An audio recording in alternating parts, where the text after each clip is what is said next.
Alright guys, here's the update on our yellow watermelons. Something from Sock with the KMAC project. Go check them out.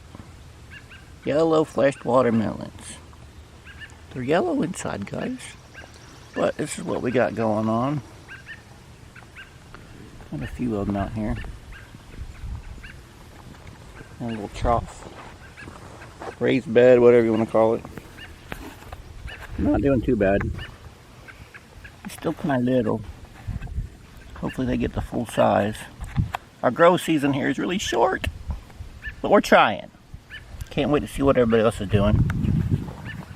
I've seen Todd complaining about his, but I think yours are looking way better than ours, dude. Anyway, that's our yellow watermelons, guys. We're getting there. Wish us luck. I showed you the yellow watermelons we have in the garden. Forgot we had some in the greenhouse here. Thought I'd show you those guys. What do you think? They're looking better than the ones outside, that's for darn sure. Those are sugar babies there. Here's the yellow one.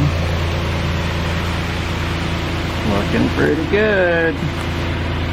I'll stick my hand in there for some comparison. A lot bigger than the ones outside, for sure. Thanks, Sock, for the seeds. We appreciate it. Later, guys.